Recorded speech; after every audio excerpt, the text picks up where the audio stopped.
You know, Naruto has always been connected to Hinata, to some degree. Kishimoto likely had this planned from the start, though he didn't really show Naruto as interested at all until right there at the end. I'll be honest, Naruto and Hinata isn't the best love story ever told, but I respect it because of how similar it was to Kishimoto-sensei's own relationship. And due to that, due to the story of Naruto basically being a parody of his own life, I accept it as the best answer to Naruto's romantic dilemma. Due to my love of the Hinaruto ship, but desire to see it executed differently, I thought that the best way to do so was through putting them into a situation where they can get to understand each other better. But how can we do that? Well, that's when an idea came to me. What if we make Hinata the Jinchuriki of the Yin Nine-Tails? Maybe that'll help a bit. To help make the timeline in this work, I'm going to make Hinata and Naruto about the same age. I mean, they already were close, but I'm going to make it so that Hinata will probably be just a bit older to help the timeline work.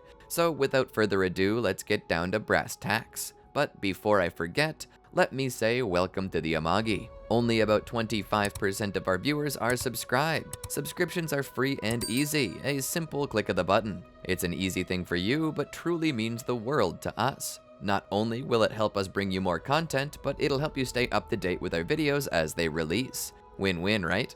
Let's get into it. That night, that horrible, horrible night. It was a night that Konoha could never forget. Would never forget.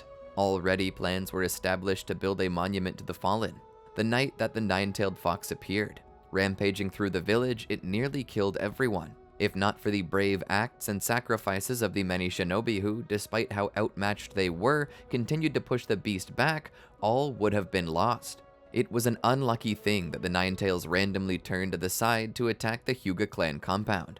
Hiyashi saw it. The Hyuga saw it better than anyone. The Byakugan was their gift. That night it was their curse, because they were forced to look at their demise as it truly was, and were cursed to know that there was nothing that they could do about it. Fortune had not favored Hiyashi Hyuga that night. His home was demolished by the monster, and within, his wife and child. In the blink of an eye, however, it was gone. Where had the Nine-Tails gone? For a second it was there, and like a flash of light, it disappeared. "It's the Hokage," one of the other clansmen had said. It was the fourth Hokage. Whether it had or hadn't been, Hiyashi didn't know. He didn't care. He was digging through the rubble of what had once been his home, feverishly ripping away at the ruins, his hands full of splinters, his fingernails bloodied and half ripped away as the clear white of his eyes was fogged by the appearance of tears. It was far too late for his wife. She was already gone. Hiyashi's whole world was crashing down. Looking away from the woman he loved, he tried to maintain his sanity for the time being. Rushing to where once stood the room of the baby, his own daughter, he also tore away. Exposing the broken crib, there laid within an infant, bloodied and unconscious. For a time, he'd feared she was dead. How could such a loss occur? How could he lose everything in a single night? Slowly reaching out for the little girl, he gently lifted her up into his arms. From his heart, a silent prayer echoed out into the night that this one last thing not be taken from him. He placed his head to the infant's chest, and within heard the light, gentle thump of a heart trying so desperately not to stop. "She's still alive! She's still alive!" he shouted, his fear and sorrow mixing with joy and excitement in a volatile fashion. Unsure of what to do, he saw an explosion in the distance, his sanity holding on by a loose thread, or perhaps that thread had long since snapped. Whether he was sane or not, he did not know. He didn't care. The only thing on his mind was saving his daughter and saving his village. As if the voice of God came down from heaven guiding him, Hiyashi knew how to take down two birds with one stone. To protect the village, the Nine-Tails would need to be sealed within a Jinchuriki. And whoever became the Jinchuriki would be granted the powers of the Nine-Tails, among which was incredible regeneration. As he looked at his daughter in his hands, her life slowly ebbing away, he knew time was short. There was nothing any doctor could do to save her. The only hope he had was to force that which harmed her to undo the damage it did. And so, regardless of what the others near him said, regardless of their calls for leadership, he leapt away into the night. The elder saw and knew that Hiyashi was in no place to lead right now. He was too focused on his daughter. And though the elder had always put the greater clan above his own desires, including those of his immediate family, he couldn't say he didn't understand. Hiyashi had always had a softer heart, one not meant to lead with an iron fist the clan most often used. But maybe that was why Hiyashi was the best to lead them. The old ways were what the elder clung to, but as he looked around, he began to think that maybe they had become antiquated. The old ways once were devised to protect the clan, but now it had imprisoned them. Maybe Hiyashi would one day change that. That was the hope in the elder's heart, and now he wanted Hiyashi to do what he needed to. Stepping forward, the elder began to issue out commands. Through the trees, under the dense leaves that cut the moonlight to ribbons, Hiyashi raced. In his arms, he felt the sweet, innocent, and humble chakra of this child he so loved steadily growing weaker. Only embers remained. Her time was almost out. Whether it was on purpose or not, or whether he even knew it, Hiyashi had opened the first gate, the gate of opening. This boosted his speed and allowed him to move faster. Hysterical strength. He began to lose track of time. It felt as though time was moving so slow, as if every moment stretched into eternity. As he got to the clearing, his speed truly must have been a divine gift, because the second he passed a certain point, a barrier came down, cutting the hem of his robe, severing the tips of his hair. He had just made it to the barrier in time. Unfazed, he kept rushing. Getting to the center, he saw a baby laying there as the mother and father were impaled. He witnessed Minato forming the hand signs of the Reaper Death Seal. He cried out, "Lord Fourth, please!" Falling to his knees, he saw Minato and Kushina look in his direction. "Please, Minato, she's dying. She needs the Nine-Tails. I've already lost my wife. I can't lose my baby too," he shouted. It was quite unlike Hiyashi to beg. It was below his sense of honor, decency, and pride. So if he was crying out for this help, it must have been important. Minato understood the pain he was feeling. He too was losing his wife and was threatened to lose his child. As he finished the seal, Minato realized the strength of the Nine-Tails and understood that maybe it would be best separated in two anyway. Splitting the beast by its yin and yang half, he sealed the yang half into his son, and then commanded the Reaper to seal the yin half into baby Hinata. Hiyashi knelt there for a moment, looking at his baby. Suddenly she coughed and began to cry, strength returning to her. Tears overflowing, he pulled her to his chest and began to cry with the same intensity as both Naruto and Hinata. It wasn't long until another group of shinobi appeared, followed by Hiruzen. Hiruzen, seeing and hearing him, ran over to check up on him. "Hiyashi! Hiyashi, are you okay?" Hiyashi, tears still spilling from his eyes, gave the most comforted smile as he showed Hiruzen Hinata. "She's still alive! Look, she's still alive!" Hiruzen saw this behavior and knew that Hiyashi had been pushed to the brink. He knew what he had witnessed, what he had gone through. Hiruzen was wondering how far off the deep end Hiyashi truly had gone. He simply hoped that it was temporary. The shinobi that came with Hiruzen began to check. "Lord Third," one of them called. "Lord Fourth and his wife are deceased, but their child is still alive." Hiruzen looked back. "Get that infant to the hospital now." Hiruzen then looked to Hiyashi and then to baby Hinata. "I'm very glad your child is safe, Hiyashi, but we should take her to the hospital, just in case, to make sure that she's completely recovered and comfortable, okay?" Hiyashi nodded. Hiruzen helped him up. Together, the group went to the hospital. Much like all of the others, the bodies of Minato and Kushina were sent to the morgue, where they were left to rest on the pile of others within a body bag. It felt so disrespectful to treat the body of the man who perished to save the village from the Nine-Tails' assault like that, but then again, everyone else in the morgue were also heroes in their own way. It was an unfortunate circumstance based upon the unfortunate events that took place.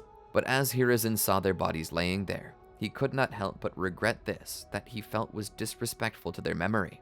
"At the very least, try to keep Minato and Kushina together," he said. "They lived together, and they died together. It's not our place to separate them." He went up the stairs to see Hiyashi patiently waiting outside the room where both Naruto and Hinata were being kept. Hiruzen approached. "I heard about your wife and your clansmen, Hiyashi. You have my deepest condolences," he said. Hiyashi stood there, looking like he was finally coming back down to earth. His adrenaline high had since depleted, and now his mind was given time to process everything, from what he had lost to what he had saved. And while it was such a bitter pill to swallow, thinking about his wife, being able to look into the room at Hinata as she displayed a vigor within her that she had not displayed once in her life up to that point, he was able to maintain his mind. She was helping him anchor his sanity. "Hiyashi," Hiruzen said again, trying to get his attention. Hiyashi looked over. "I feel like I abandoned my clan," he said. "In the middle of the attack, they sought orders, and I deserted them for the sake of my daughter." "And that wasn't wrong," Hiruzen said. "Your father was there. He took command and did so in a calm, orderly way that you likely would not have been able to do in the state you were in." Hiruzen looked in at the babies. His gaze then turned to Naruto. What will happen to the child of the fourth Hokage? He will likely be left under state care. He'll be provided a place to live and a monthly allowance for groceries. We'll take care of him until he's able to take care of himself. Hiashi thought for a moment. I think I'll take him. Hiruzen was confused. What? I think I'll adopt him, Hiashi said. Hiruzen, trying to quickly process this, then spoke. You've been through a lot of trauma, Hiashi. I think you need time to rest. It's a big decision to take on an orphan into your home. That's not a decision you can make when you're so shaken. With all due respect, Lord Third, I disagree. I feel I must take him on. Minato Namikaze sacrificed his life not only for this village, and not only for Naruto, but also for Hinata. If Minato hadn't split the Nine-Tails right there at that last moment, my daughter would be dead. When I couldn't help her, Minato did. She's alive now, and capable of being happy because of him. What kind of man would I be if I refused to do the same thing for him and his child? Even if it kills me, I am going to take care of that baby boy in there. All I ask of you, with all of the respect I can muster, is that if at any time the Hyuga have earned your favor, please grant me this single request. I need to do this. Hiruzen couldn't argue with the logic that Hiashi was presenting. I understand, Lord Hiashi. I will grant your request, but only on one condition. What is that condition? Hiashi asked. Hiruzen offered a slight smile. Allow us to send you the funds required to provide for the child. You see, Minato died to protect the village as well. We all owe him a great debt, and this will allow us to feel as though we're honoring his memory. Hiashi nodded. Of course, I agree to your terms. From that point on, Hiashi was the legal guardian of Naruto. As soon as he had a place to go back at the compound, Hiashi would bring both Hinata and Naruto home with him, where he would raise the two together. Hiashi could not shake the guilt of what he had done to betray his clan, and there were many in the clan who had not forgiven him either. But there was nothing more Hiashi could do about it, other than what he was already doing, of course. Naruto and Hinata grew up beside each other, and as they did, despite gaining the Hyuga name for safety reasons and wearing the same clothes as the other Hyuga clan members, it was apparent to everyone, Naruto included, that he was not the same. Hiashi would take Naruto to the side, sit him on his lap, and explain everything to him, telling him the circumstances of his birth, about his parents, and stories about the great yellow flash of the leaf. That being said, he would leave out the part where Naruto and Hinata were the Jinchuriki of the Nine-Tails. They were too young to know this, and very likely would not be expected to use this power until they were far older, so there was no need to dump such a heavy burden upon their shoulders. That being said, Naruto and Hinata hit it off well. The two of them played almost non-stop. Whenever they went anywhere, Hinata was always so shy, but she opened up around Naruto like nobody else. Even Hiashi sometimes found it hard to get her to open up about things to him, but Naruto was the one she opened up to. Hiashi understood and respected it. However, he always charged Naruto with that if Hinata ever told him something very important that Hiashi should know, that Naruto would tell him. Naruto agreed to it. The more Naruto grew, the more training he received, and the more he began to resemble his father. Hiashi had fought alongside Minato during the Third Great Ninja War. He had seen the things Minato had done, and had laid eyes personally upon the deeds that had presented Minato the opportunity to become Hokage, and he was already seeing the same traits in Naruto. Hiashi could not train Naruto in the ways of the Gentle Fist, primarily because Naruto lacked all requirements to even attempt to learn it. Even if he didn't possess the ability to control chakra from all 10 Ketsu as opposed to his hands and feet only, he would still be able to learn enough of it to count if he only had the same observational prowess of the Byakugan. But he didn't, so Naruto's training differed greatly from Hinata's, which required a new teacher entirely. Naruto was being trained the same way Minato had. Before even being enrolled in the academy, there was an issue. When Hinata's 3rd birthday rolled around, when Naruto was still 2, someone from the Hidden Cloud attempted to take Hinata away for the purpose of stealing her Byakugan. Such an attack was intolerable to Hiashi, which led him to not even hesitate to use lethal force against the assailant. Hiashi killed him without mercy. But what Hiashi hadn't known was that the man he had killed had been sent to Konoha as an ambassador for the Hidden Cloud, and because of that, the Hidden Cloud had called for the head of Hiashi. The Elder would make the decision to sacrifice Hiyashi's twin brother, Hizashi, in exchange, as they both knew that the reason they wanted Hiashi was for his Byakugan. Hiashi never forgave himself for letting his brother die in his place, but it quieted the Hidden Cloud, who had no choice but to accept the body as the payment they desired. Peace would be restored, but not in any way that would make Hiashi feel any better. After all, his brother was dead, and for the second time since the Nine-Tails attack, Hiyashi felt as though he failed his clan. And with the eventual fall of the Uchiha clan, it just felt as though Konoha was slowly falling apart. Whoever had released the Nine-Tails that day had done more than massacre a lot of people. They had severely destabilized the very village itself, to the point that it was collapsing under its own weight. He had often spoken of this to Hiruzen, asking what it was that they could do to repair the damage done, and Hiruzen said that he wasn't sure it was possible to return Konoha to the way it had been before the attack. They had lost a fundamental part of their village. The Uchiha had long since perished, and while the Senju clan was all but assimilated into other clans, he had hoped that the foundational clans and their legacies could be reformed and upheld by those who remained. But with the fall of Uzushiogakure, he wasn't sure that there were any other descendants. The Uchiha and Senju were gone. The Uzumaki were gone. The only clan that remained from the beginning was the Fuma clan, whose distant blood relations with the Uchiha left them as the sole heirs of all the Uchiha once held. The police force was left in their hands, and Hiruzen had even considered sending Sasuke, the last Uchiha, to live with the Fuma in hopes that it could fill a hole in his heart, but Sasuke seemed to refuse. The last Uchiha, and due to the trauma he'd experienced, it became a question if he would ever be able to let go of the past and forge a new future. Hiruzen told Hiyashi that for Konoha to survive, it too had to let go of the past and instead forge something new. That meant they had to stop trying to fit Konoha back into the mold it had held in the past before the Nine-Tails, but instead needed to focus on the togetherness of now. Clan differences needed to be set aside. It was time for all clans to understand that the entire village was a single clan, and needed to function like that. The Uchiha had rose up against Konoha to defend the honor of their clan, putting their own needs above the village. This had never been the desire of Hashirama Senju, nor the view of Tobirama, who during his short tenure as Hokage, worked to erase the borders between clan and village. "This is how we survive, Hiyashi," Hiruzen said. "The Hyuga clan, as well as all other clans, need to forge a bond of brotherhood, so deep that the village itself becomes the family we seek to defend." "It's going to be hard to do," Hiyashi said. "The Hyuga are very traditional. We're set in our old ways. Breaking us from that will not be easy." "I understand, but you've already displayed the beginnings of what we require of the villages. When Naruto had nowhere else to go, you gave him a home. You shared your clan and your name with him to safeguard him. If all villages can do this, and we cast off fear and isolationism, this village will recover.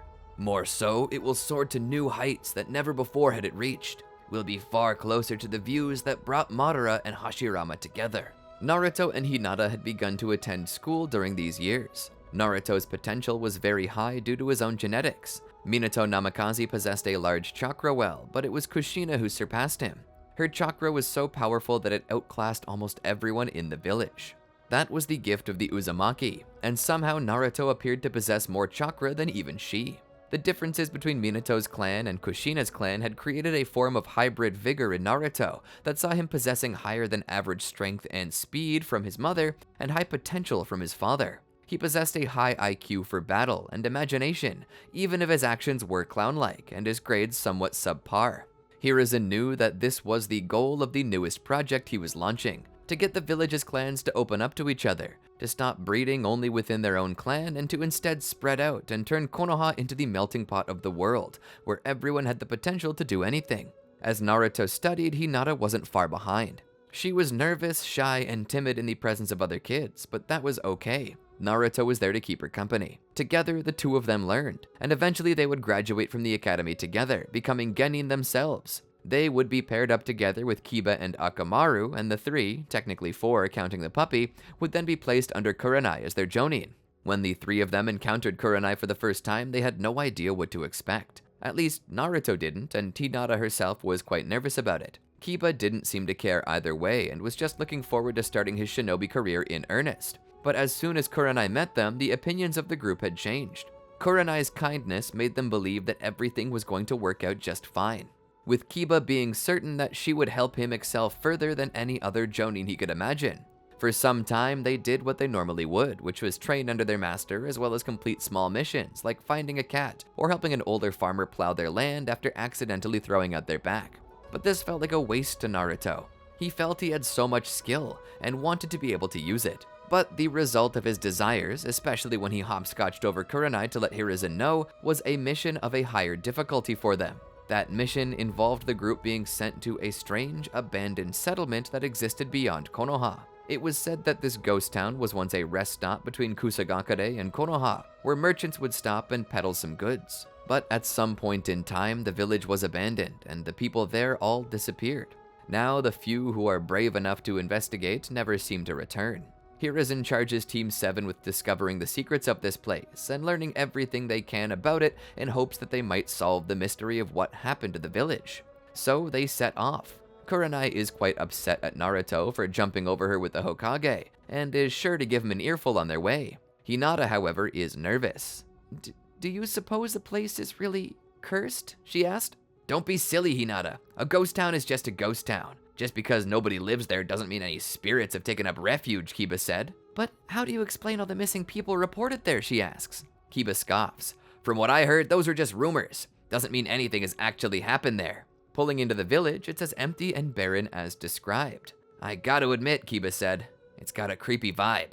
Feels like that, what's it called? Naruto said. Kiba looked back. What are you talking about? I can't just know what a what's it called is. Naruto snaps his fingers. Like, one of those liminal spaces where you get trapped for eternity. Kiba just stares at him. Liminal, yeah, but it's nothing like the back rooms. Hinata stands there and just keeps her Byakugan open, looking around. It was like a ruin being reclaimed by nature.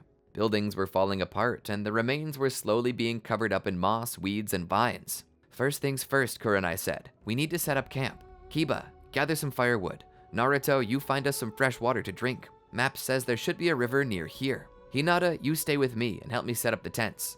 Hinata nodded and walked over, opening the packs up and pulling out the tarps and supports. Naruto would leave for the forest with Kiba, who would split off from him and head in a different direction entirely. Naruto, carrying 4 canteens around his neck, would make his way to the river. As soon as he got there, he knelt down and tasted the water. Yup, that's fresh water, he said, as if he expected it to be anything else. Pulling out the canteens, he began submerging them into the gently flowing water. As he did so, his eyes caught hold of someone else by the river. Looking up, he saw what looked to be a little girl no older than himself on the other side. Her hair blonde, and her eyes the most vibrant blue he had ever seen. Their eyes met for just a moment. The girl immediately stood and began to rush off, as if she were terrified. Hey, wait!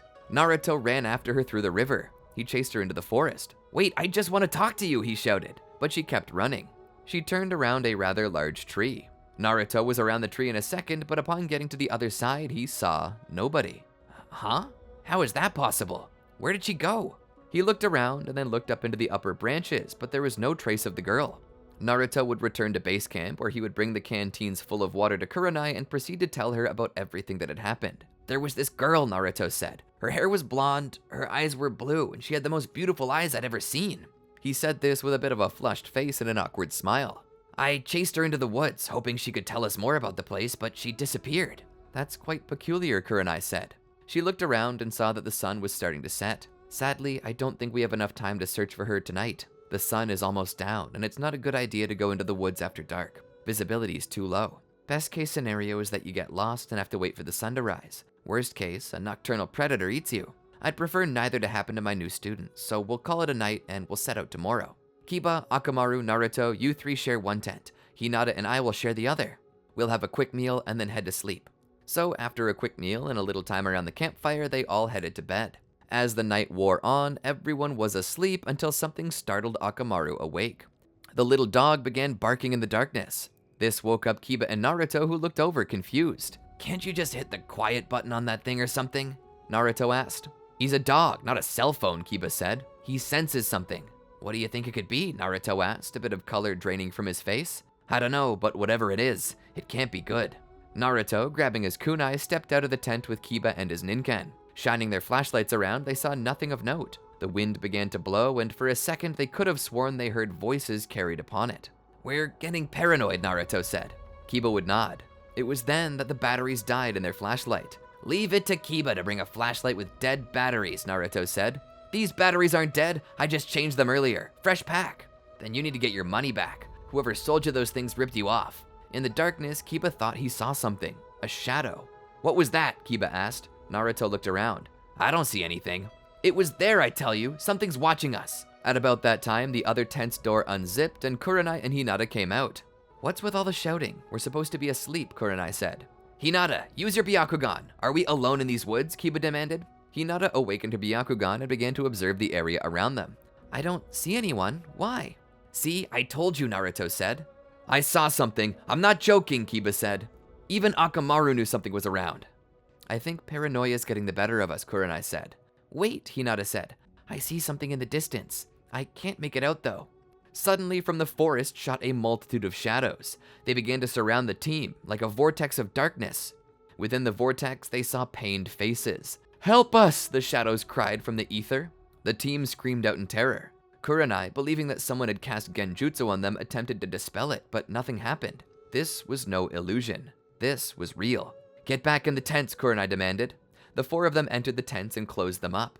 Will these walls really protect us? Hinata asked in a panic. Kurenai wasn't entirely sure, but she spoke. Whatever these things are, they don't seem overly tangible. They shouldn't be able to get us here if we stick together. Slowly, the sound faded. Out of the blue, Kiba's flashlight turned back on. What's up with this? He wondered. Suddenly, the door began to slowly unzip. Kurenai pulled a kunai, ready to defend herself and her students. The door opened, and from outside was the face of the blonde-haired girl. Are you all right? She asked. Who are you? Kurenai asked. I'm Lila. I'm sorry if I startled you. I just saw them harassing you and thought you could use some help. Them? Naruto questioned. We have much to discuss, the girl said. They all sat around the campfire, talking with her. What were those things? Kurenai asked. They weren't illusion, but there's no way they could be real. Those were the spirits of my ancestors, Lila said. A few years ago, a man of great ability came here named Momono. Possessing the ability to control the shadows themselves, he sought to turn this place into his own personal domain. But when the people here refused to worship him, he put a curse on the village, binding all of the souls of people here to a powerful scroll. Now they wander as spirits. Any who perish here join the ranks of the damned, cursed to forever wander between worlds. Doomed. That's so terrifying, Hinata said. What are you doing here then? Kurenai asked Lila. I'm here to find the scroll and set free all those that Momono put a curse on before he left. I was called by the spirit of my great-great-grandmother who said she's in torment. Lila's face grew darker. I just can't leave her here to suffer. I understand, Kurenai said, but it's dangerous to be here. You don't have to tell me twice, Lila said. The thing is that I learned where the scroll is, but I can't open the barrier to get to it. It requires 4 equally powerful warlocks who can use the 5 elements to open the way, but I'm just one girl. I don't know any warlocks, Naruto said, but we're shinobi. Would that do? Lila shrugged. So long as you have the potential to focus the 5 elements, it should suffice. Then where's this scroll, he asked. Lila stood. It's in the village's center. You'll find a dry fountain there. Find the 5 elements on the surface and press them in the order of fire, water, earth, wind, and lightning. Doing so will unlock the secret passageway to the scroll. We can set out tomorrow, Kurenai said. No, you must do it now. You see, my ancestors have been turned to shadow. If you free them when the sun is up, the sunlight will extinguish their souls. They can only pass on to the next world during nighttime. Kurenai looked down and thought about it. I don't know. This seems like something we should talk to Hiruzen about. We can't just leave her family to suffer, Naruto said. If they're in pain right now and we can set them free, then we should do something about it. Naruto stood. Lead us to your village. We'll help you. Lila offered a humble bow of thanks. Kurenai, without any other choice, followed Naruto. As teammate reached the center of the village, they found the dry fountain. Looking around, they began to locate the symbols. What pattern was it again? Kiba asked. Lila spoke. Fire, water, earth, wind, and lightning. As they pressed the symbols with that pattern, causing a secret passage to open up, they entered and found a room filled with books. At the center of the room was a shrine possessing 4 tags. As Naruto, Kurenai, Kiba, and Lila walked through, Hinata decided to look into the books. Lila then came to the shrine. To rip these tags off, you must flow the elemental chakra into them, or they won't even begin to tear. Seems simple enough, Naruto said. The more Hinata read, the paler her face became. Naruto and the others got into position. Come on, Hinata, time's wasting. Don't touch those tags, she shouted. Everyone looked at her with confusion. Hinata looked at Lila. What's this about, she asked. What is it, Hinata? Kurenai asked. The story in this journal is nothing like what Lila said. Lila said that Momono cast a curse on the people here, but that's not what this says. This says that Momono was a shinobi who stole a forbidden jutsu from this village and used it to transform himself into a demon of shadow. It took 4 powerful shinobi to stop his rampage by sealing him away into the scroll that's currently locked inside this shrine. We're not freeing any villagers. If we break that barrier, we're freeing Momono himself. Team 8 was shocked to hear this. Lila? Naruto asked. Did you know about this? The girl was shocked. We would be freeing Momono? Then what about... The girl slowly began to laugh. I guess I'm busted, huh? She held out her hand. Shadow figures approached Hinata and grabbed her, bringing her closer. Other figures drew close to Kurenai, Naruto, Kiba, and Akamaru. They gripped them and held them into place. The girl's voice began to shift to a deeper tone, a more masculine one. I had hoped that you would do this the easy way and join my legion, but it seems that this needs to be done the hard way. We'll never help you now, Momono, Naruto said. No, I'm sure you will, he replied. With a snap of his fingers, the black shadows entered Naruto, Kurenai, Kiba, and Hinata, grabbing them closer to the shrine. All you have to do is rip off the tags. Now, do it. We won't, Naruto said, fighting it. You have no choice. Momono forced Naruto, Kurenai, Kiba, and Hinata to raise their hands. Grabbing the tags, despite how much they were fighting it, the tags were slowly ripped off. Momono cast them back, pinning them against the wall before opening the shrine and pulling out the scroll. This scroll possesses the seal on my true form. Weakened it is with time, but it still holds me back. No more. He burned the scroll in his hands. Suddenly, from within the fountain, Vanta black shadows erupted. Covering the form of the girl who had deceived them, it now took the form of a large demonic entity. Like condensed smoke that ate up all light, black horns, a pointed tail, and ruined wings gave flight to the being that was now revived. It drew closer to them. As it drew closer to Naruto, the beast spoke in a voice like the wind and a growl. I think I'll start with you. He began attempting to suck Naruto's soul out of his body. Hinata cried for the being to stop, but he wouldn't. It was at this time that something snapped within Hinata. The shadow figure that had entered Hinata suddenly found itself within the cage of a massive fox. It was confused. Before it could even attempt to flee, a claw reached out, grabbed it, and pulled it back into the cage with him, devouring it. The Yin Nine-Tails let out a laugh and began to emanate dark chakra. Take my power, child. Use it. Free the one you love. I shall wait patiently for you to open my cage and let me loose. Hinata growled as her eyes developed fox slits across them. Pulling herself from the wall, she launched at the demonic figure, pushing him back. As Hinata tried to attack the creature, Kiba rushed to the journal she'd been reading and picked it up himself. What are you doing? Kurenai asked. This is the journal Hinata was reading. If it said what Momono was, then maybe it can tell us how to beat him too. As he looked through, he remembered what Momono had told them. Along with that, the journal spoke of the forbidden jutsu he used. Light. Light. The weakness is light, he said. Kiba pulled out his flashlight, dumped the newly drained batteries, and replaced them. He stepped forward and turned the light on, shining it right into the face of Momono. The beast yelled and writhed in the light put off from the flashlight. It attempted to attack Kiba, but that's when Kurenai threw a kuna between him and it that possessed a flashbang tag on it. The flash bathed the beast in light. As it was stunned, Kiba moved back as Hinata, still in her initial Jinchuriki cloak, tackled it against the wall. Kiba kept shining light on it. All the while, Kurenai began looking through the pages of the journals scattered about. They have to have written somewhere what type of sealing method they used, she shouted. As she looked through, she discovered what appeared to be the sealing formula within the scroll. Pulling out an empty scroll of her own, she began to write the seal upon it. Sitting it down, she filled it full of chakra before putting her hands into the sign of the ram. Chains shot from the scroll and wrapped around the shadow beast. Momono was slowly pulled out toward her. No, I won't go back, he shouted. Reaching his hand out, he clenched his fist. Suddenly, Naruto returned to his feet, coming around and attacking Kurenai. He knocked her away. Naruto then turned around and gripped the scroll. Kurenai tackled Naruto down, but before she could wrestle control of the scroll away from him, he tore it up, causing the chains to break free.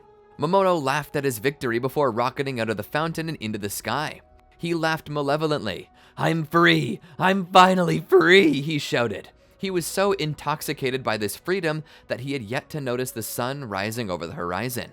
By the time he did so, it was too late. He was bathed in sunlight, and his shadows were eradicated, ending him for good. As his influence was destroyed, Naruto fell back, unconscious again. Kurenai got off of him. With Momono gone, Hinata's eyes had turned to the next threat. She saw Kurenai and charged at her. Kurenai jumped back and tried to put the shrine between herself and Hinata, but she came to realize that Hinata wanted nothing to do with her. Looking around the shrine, she saw that Hinata was currently holding Naruto, her eyes overflowing with fears. She was silent for a moment. Kiba and Akamaru just watched from the distance. Hinata looked at her hand and then back to Naruto. She put her hand upon his chest. Suddenly, Naruto's eyes opened with a gasp. Hinata's eyes widened with joy as a smile came upon her face. Her crimson aura dissipated. "What happened?" Naruto asked. Kurenai came back around with a sigh. "It's quite the story, but I think we've accomplished our mission." Returning to Konoha, they explained to Hiruzen what had happened, drawing a congratulations from him. Naruto would be scolded for his headstrong attitude that almost got everyone killed, but at the same time, he was commended on his desire to help others. Hiruzen was told how Hinata had awakened her Jinchuriki powers in the fight. "Then I suppose it's time she trained them," Hiruzen said. "I'll call in a specialist." Later that day, Kurenai would meet up with Hinata. She would see her sitting by herself, watching Naruto and Kiba wrestle and play, Akamaru joining in on the fun. Grunts, cries, and laughs could be heard. "Horseplay. You always have to warn boys about the dangers of it, but all the same, they never stop," she said. Hinata smiled. "Yes." Kurenai saw the look in Hinata's eyes as she watched. "Let me ask," Kurenai said. "Your love for Naruto, it's stronger than platonic, isn't it?" Hinata's face turned bright red. Kurenai smiled. "You know, when I was your age, I had a crush of my own. He was the most handsome boy in class, or at least he was in my eyes. Suave and cool, strong but also kind. I thought he was the greatest thing since sliced bread, but I never did tell him that. Then one day he went away." "Where did he go?" Hinata asked. "He joined the 12 Guardian Ninja as a protector of the daimyo." "That's sad," Hinata said. "Not as sad as it sounds. He eventually came back, but the point of the matter was he was unhappy and I was unhappy. We both wasted a lot of time when I could have told him right off the bat how I felt." Kurenai put her hand on Hinata's. "I think you need to tell him." "I don't know," Hinata said. "What if he doesn't reciprocate?" "What if he does?" Kurenai asked. "He might reciprocate, but if you don't make the first move, you might never know." Kurenai saw the conflict on her face and knew that she had been where Hinata is now.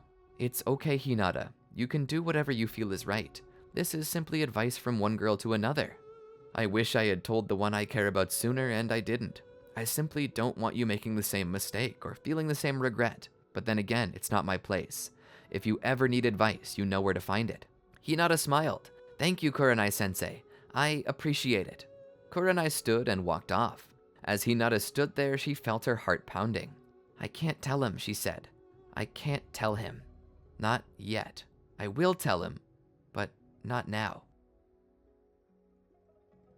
A field of flowers, sparse trees, the happy blue skies, and the rainbow that appeared hovering just above a waterfall and gently flowing lake. If there ever was a place for a unicorn to appear, here was that place. The only word that could be used to define it was magical. And this was the place where Kurenai had brought her students. Naruto and Kiba were off playing with Akamaru, chasing each other. Their game was abstract to say the least. It appeared to be some form of hide and seek, but the way that they went about hiding didn't seem to require any one person to count, and seemed to happen as randomly as a sudden gust of wind. The good news for any hide and seek players was that the flowers came up high enough to completely conceal the one hiding. Not that this helped Naruto much. Not in his orange jacket. Not with Kiba and Akamaru's heightened sense of smell. Hinata sat by a nearby tree. She too was playing, but by herself. Not like the others. She had brought with her a favored doll that she was currently brushing the hair of. It was here that Kurenai remembered the truth of the matter. Her students were still children.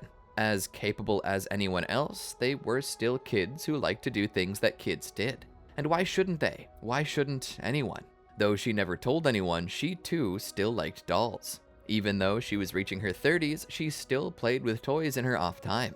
A stigma always rose that adults should avoid such things. After all, it's so juvenile. But Kurenai had been quite often a happy person. And how did she maintain it? Simple. She played with the dolls she loved. When she was sad or dreams of past missions rose up in the night, a doll was always in arm's reach to give her comfort, to take her back to a time when there was no fighting, when there was nothing to worry about. Her bed built up like a pillow castle, Kurenai used this fortress of solitude to defend what little innocence she had left, the child in her. Perhaps the world would be a happier place if adults still played with toys. If children, while gaining responsibility, honor, and dependability as all adults must have, could continue to be the children that they wanted to be. What a wonderful world that would be. Perhaps that's why she brought them here on a bonding day. A day where no missions or responsibilities had to be given or held. A picnic and a little fun. to remind everyone that it was okay to indulge in a little joy, to keep that happy spirit within. That was what today was about, and that's what she was trying to teach Naruto, Hinata, Kiba, and Akamaru.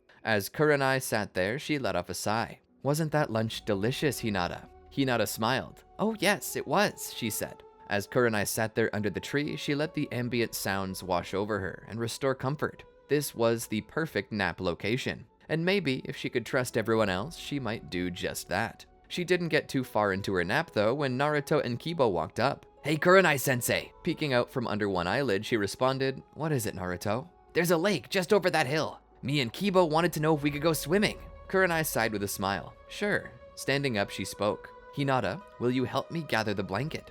Hinata nodded with a smile. She stood up and began to fold the towel with Hinata's help and placed it into the basket. Walking over the hill, they found the lake. Naruto and Kiba were already running toward it, throwing off their shoes, shirts, and everything else save their boxers. Hinata's face turned red as she let out a yelp of surprise. The boys jumped into the water cannonball style, sending water flying. Kurenai sat down by the bank of the water as Hinata took up a place beside her. Naruto would jump on top of Kiba, forcing him underwater, which Kiba would quickly turn back on Naruto with all the rolling swiftness of an alligator. Naruto's head was under while his arms were flailing. Kiba eventually would let Naruto up with a laugh as Naruto coughed something fierce, having strangled a bit on the water. "You two be careful," Kurenai shouted. "These two would kill each other for fun if we weren't around, wouldn't they?" Kurenai asked. Looking over, she saw Hinata focus deeply on brushing her doll's hair, her cheeks as red as before. Kurenai understood what she was feeling. She had once been Hinata's age, and many a time been in that same position. She smiled at her. "You enjoy dolls, Hinata?" Kurenai asked, trying to get Hinata's mind focused on something else. "Yes, sensei, I love them."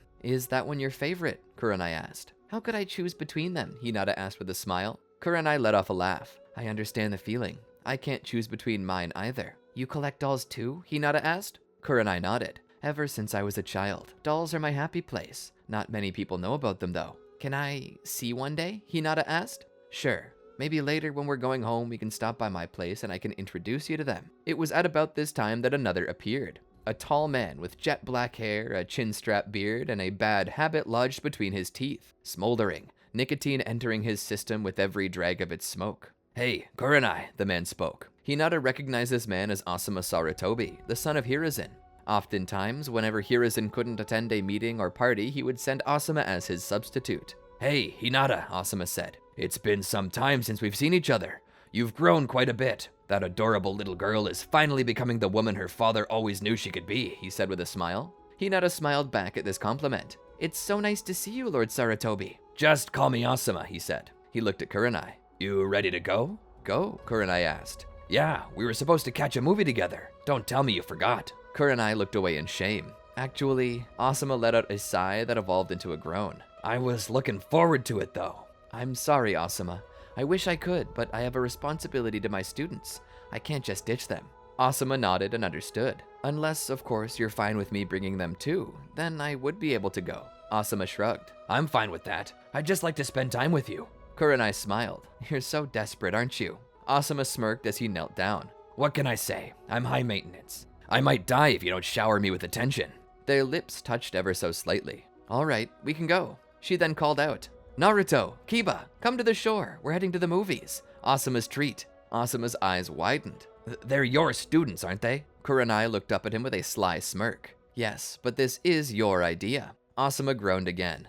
"Yeah, I'm gonna pay for it," he said. Naruto and Kiba came back to shore where they took some towels and dried off, putting their outfits back on. "What are we gonna go see?" Naruto asked. "The Exorcist." Kurenai elbowed him. Asuma chuckled. "We're gonna see a nice little animated movie about two robots." "Is it an action movie?" Kiba asked. "It's got some exciting moments, yes." "Rock on!" Kiba shouted. Stuffing Akamaru under his hood because he wasn't sure if the theater would allow in pets, he was ready to go. As they got to the theater, they sat in the cinema auditorium. As the film began, Hinata began to drink in the plot, as did everyone. It was about two robots in a post-apocalyptic world, just as Asuma had described. And just as he said, it included many an action scene. But what was interesting about this film was the motivations for the robots. Despite being artificial creations, they could think and feel like humans, and they both were motivated by an equal love for one another, which led them both on an epic quest to reach each other again. It was a story filled with warm moments, heartbreak, and the joy of love,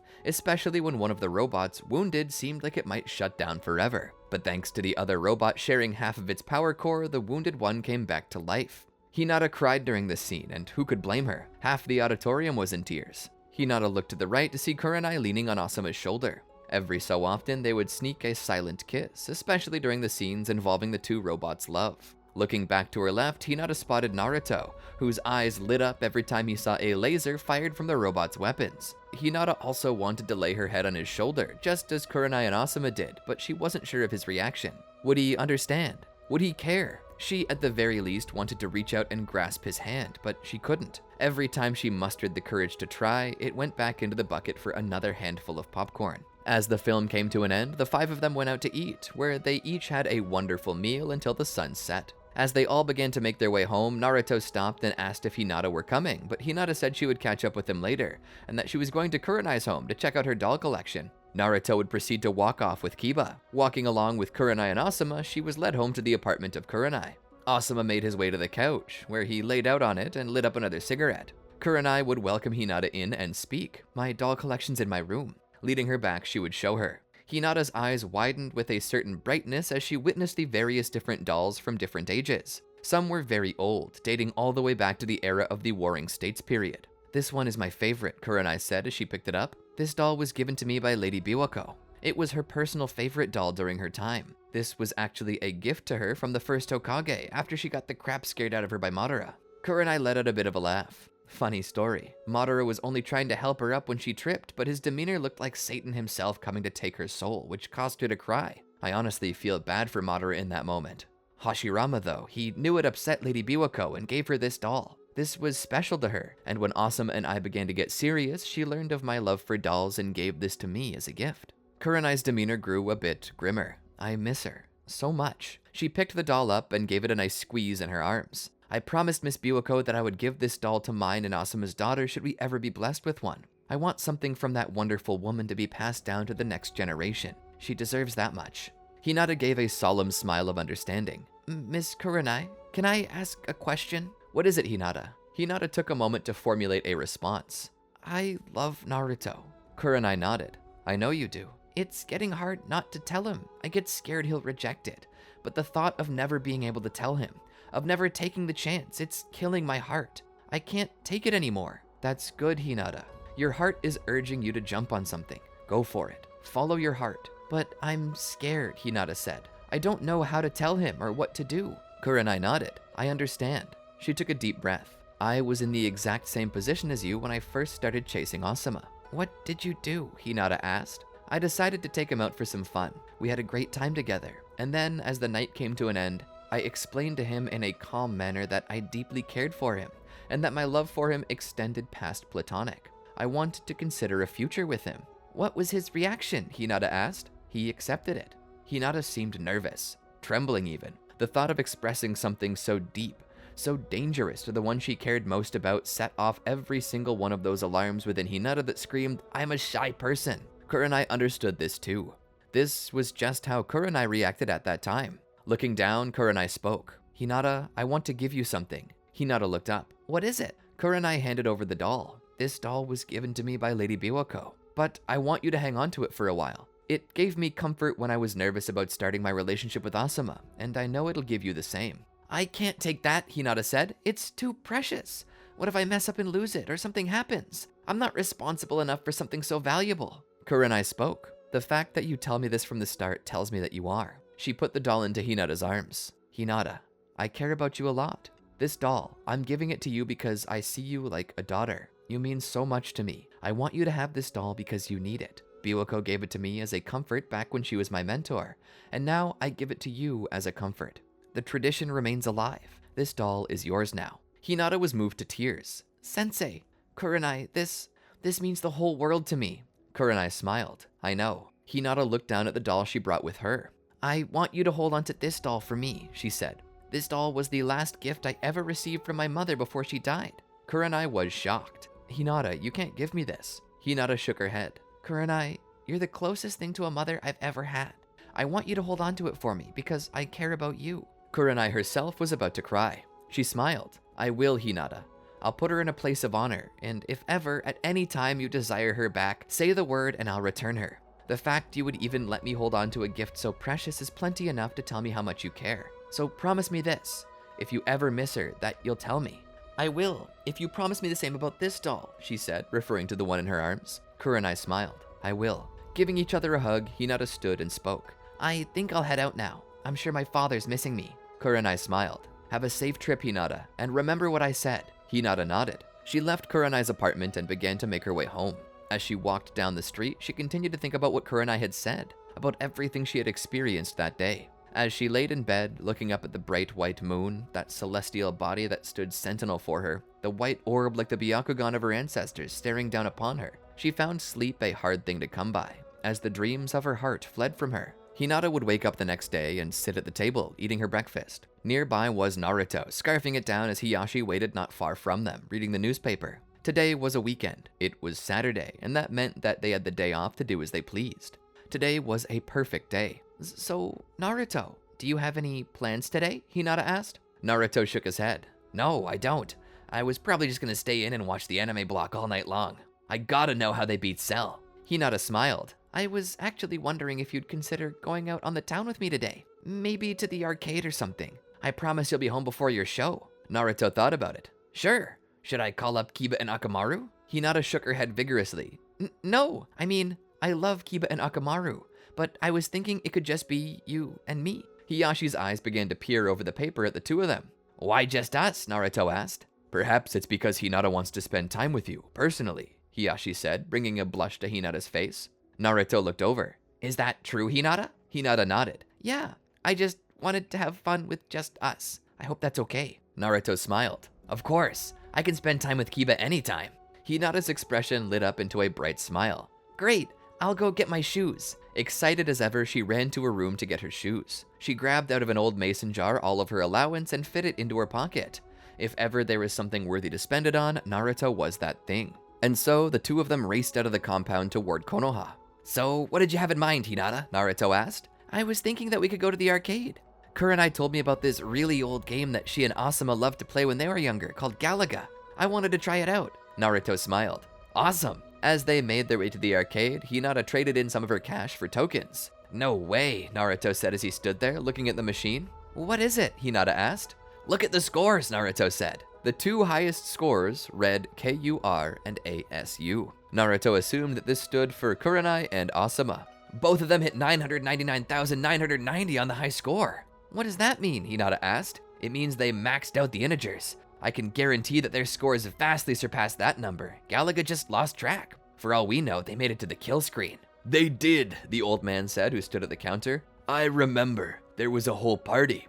Each of them got well over 3 million points. They made it past stage 255 and crashed. Kurenai just barely beat out Asuma though in points.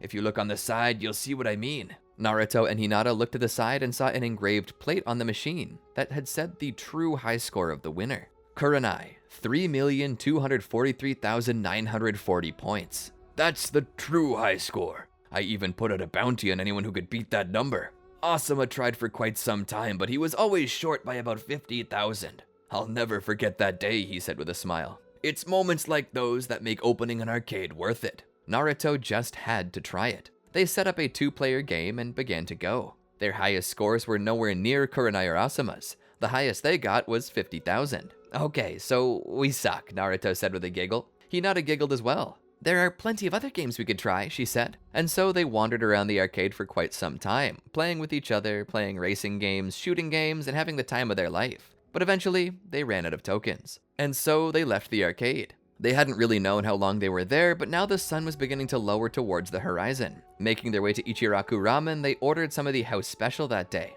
As they ate through it, Naruto spoke of how much he loved it, and said, I could eat this forever. And so this sparked inside of Hinata a bit of an idea. So you think you can eat more, huh?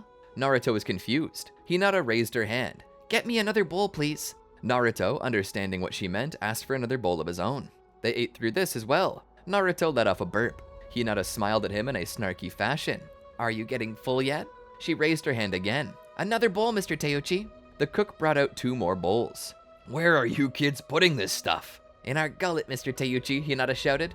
The cook laughed. Here you go. The third round came about, and Naruto hit his wall, but Hinata went for a fourth bowl. At this point, Teuchi was starting to worry for Hinata's safety. Her calorie count had surpassed human limits, but she finished the fourth bowl as easy as the first three. Naruto shook his head and threw in the towel literally. I can't eat anymore. You win. Hinata smiled. By the time they had finished, the sun had long since set, and the last embers of twilight rested on the western horizon. The stars were out, and all the lights in Konoha were on. As they walked out, Hinata took Naruto to a place she thought would be romantic. A place where they could be alone, yet surrounded by the most beautiful lights in the village. As they sat there by the nearby pond, Hinata spoke. I had fun with you today, she said. Naruto nodded. I had a blast. It was so much fun. We need to do that more often. Hinata nodded. We can. All the time. It was here that she was pumping herself up. You can do it, she encouraged herself. You can do it. The night was perfect. Just tell him.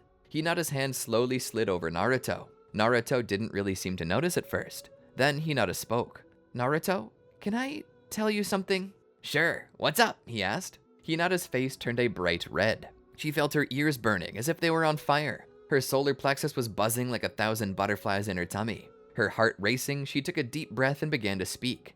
I like you, Naruto, she said. I like you too, he said. You're so much fun. You gotta be my best friend. Hinata thought it was sweet, but that's not what she meant. No, Naruto, I mean, I like you.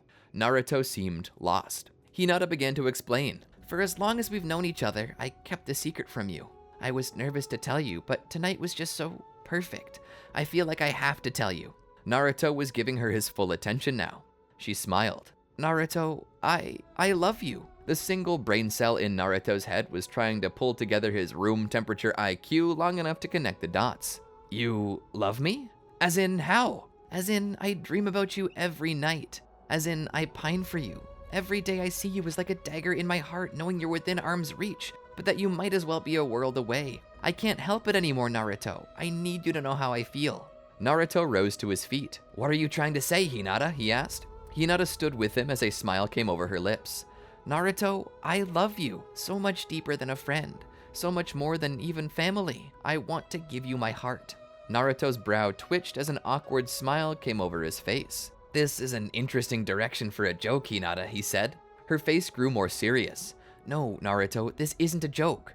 This is the truth. I truly, deeply love you. So much so that I'd give up every doll in my collection for you.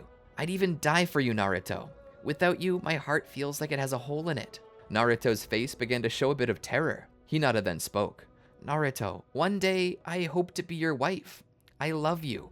Naruto stood still as a statue, unspeaking. Hinata prodded a bit. What do you think about me? Naruto suddenly pulled his hands back. Hinata was startled a bit. The look in Naruto's eye was one of pure fear, utter terror. His heart was pounding, but for a totally different reason. Turning back, he ran down the dock, away from her, leaving her at the edge of the pond. At first, Hinata's eyes were wide as her mind tried to process what happened. But slowly, as it began to set in that his response to her confession of love was to flee, tears began to form in her eyes. He doesn't want me. Tears began to stream down her cheeks as she started to cry. Naruto ran through the village, past people knocking into others, stopping in an alleyway, his back against the wall. He tried to catch his breath. His heart was racing, as was his mind. He tried to process the information in hopes it would quell the panic attack he was having. What should he do? What could he do? Kiba was at home, laying on his bed, Akamaru resting on his chest. He popped some jelly beans into his mouth as he watched the epic final clash between Gohan and Cell. As the two Kamehameha waves clashed, he heard the doorbell ring. He was too engrossed in his show to care. Let them wait. Kiba! Sume's voice called out. What? Kiba shouted back. Answer the door. Let Hana do it. I'm busy. Kiba, get off your ass and open the door. With no other choice, he put Akamaru on the floor and got up. If I miss the ending, I'm gonna kill something. He went to the door and opened it. What do you want? Seeing his teammate, he spoke. What? Naruto? Naruto looked like he was on the verge of tears. Is something wrong? Kiba asked. Can I come in? Who is it? Sume demanded. It's nobody, Mom. Sheesh. He looked at Naruto. Come in. He led him to his room where the show was just now reaching its end. Damn it, Kiba said. What happened to Cell? Naruto no longer cared about the show. Sitting down on the bed, he spoke. I need to talk to you, Kiba. I don't know what to do. What happened? Where's the body? Kiba asked. I know a good place to hide it. It's not that, Naruto said. It's Hinata. What about Hinata? She confessed to me. Confessed? Kiba asked. Confessed what? That she loves me. Kiba began to smirk. So, nothing new has happened. Something very new has happened. Naruto, if you honestly didn't know she loved you, then you're stupider than I give you credit for. I didn't know, and now she wants us to... Kiba shook his head. And what's wrong with that, Naruto? Hinata's a wonderful girl. I'd kill to have a GF like that. In fact, if you don't like her, give her over. No, Naruto said, his gaze suddenly stern. Oh, what's this? A bit protective? Kiba, I'm scared because I don't know if I love her back. Kiba sighed. Wasn't it just yesterday that you told me how happy you were hanging out with her? How much you enjoyed it? Yeah, but that doesn't mean I love her. She's like a sister to me. I never considered her like that. Kiba shook his head with a smile on his face. His eyes rolled back a bit, as if he were sharing some sort of inside joke with God. Naruto, I know you like her. I've seen you watch her. She walks by, your eyes follow. We talked about the Byakugan not long ago, and you couldn't stop telling me how pretty hers were. It was almost like you were in love. Kiba, I don't know that I am. I've never been in love before. I don't know what it feels like. Naruto, nobody really knows what it feels like. Love isn't always a feeling, but actions. There are signs and symptoms of love, and even though you're filled with doubt and fear, you display them. Honestly, I was sure you liked her as much as she liked you. So I honestly don't get what your hang-up is. Why are you afraid? Naruto thought about it. What if it's not right? What if as we go down the road, it doesn't work? I mess up, or our love isn't strong enough and the relationship falls apart. She's my best friend. I don't want to lose that. Love can be a risk, Naruto. Naruto sat there, almost in tears. I don't want her to go away forever. I'm not certain I actually love her in that way. I'm risking our whole relationship on something I'm not sure about. I'm scared that if I fail, she won't be there anymore. Kiba saw the tears forming in Naruto's eyes. He put his hand on Naruto's shoulder. Naruto, that you just said, that's love. You never want her to leave. That's love. You're overthinking everything, which is weird for someone as dumb as you. You rarely think at all. I know it's scary, but just think about her for a second. Naruto sat there and thought about it. She took a risk tonight by telling you, Kiba said. Her risk was, what if I tell him and he rejects me? You're both struggling with the same thing. What if it's not right? I've never been in a relationship before. Don't think about that right now. You're not getting married tomorrow, Naruto. You have so much time. If it doesn't work out, it doesn't work out. But if it does, it does. Pretty simple to me. Naruto looked down. But if it doesn't, I'll lose her as a friend too. I liked where we were. I liked being friends with her. I don't know what I would do if she just went away forever. Kiba sighed. Now you're being the dummy I remember. Suddenly there was a large thud. The whole building shook. The hell? Is that an earthquake? He wondered. There was a distant sound that Kiba had never heard before. What was that? Kiba said. He stood and walked to the window and looked outside, seeing nothing. I have no clue. Maybe a bomb went off? Suddenly the whole room went dark. It must have been an explosion at the power station. Suddenly Sume walked in. Kiba, you and your friend get your asses down to the safety zone immediately. What's going on, Ma? The Nine-Tails just showed up outside. It's about to get real. Get to the safety area. She grabbed her son by the collar of his shirt and pulled him around to the hall, doing the same to Naruto not long after. Get going! Naruto and Kiba, before even being able to process what was going on, were already moving. Sume had gone in the other direction, fastening her flak jacket to her chest. It was then that they looked outside and saw the Nine-Tails standing in the village. Whoa, that thing's massive! That's where Hinata was, Naruto said, as his face ran pale, his eyes going over with tears. I'm sure she's okay, Kiba said as they went down the stairs. We gotta get to the safe zone. I can't. I gotta go to the compound and check on my family. Wait, Naruto, they should also be... Damn it. Naruto was gone before he could finish his sentence. Naruto ran straight to the compound where he found Hiyashi getting his armor on. He seemed stressed beyond belief. Lord Hiyashi, Naruto said. Is Hinata here? Hiyashi shook his head. No, she's not. You need to get somewhere safe, Naruto. Not until I find Hinata. We were supposed to come back here, but we didn't. Now she's lost and in the middle of this attack, and it's my fault. Hiyashi looked over. How was it your fault? Naruto began to explain everything to Hiyashi, about Hinata's confession and about his own reaction. Hiyashi understood. He knelt down. Naruto, it's time for me to tell you something. The Nine-Tails rampaged through the streets of Konoha. Deep within its subconscious, in the cage where the Nine-Tails once resided, Hinata now did, held up off the ground by chains that extended into the darkness above. A lingering voice surrounded her. You took a risk and failed. You lost everything. You loved him, and now he's gone forever. He'll never return to you. and now he's going to die. I am going to kill him and everyone else in this village, and it'll all be your fault." Hinata had no rebuttal. She had no witty retort.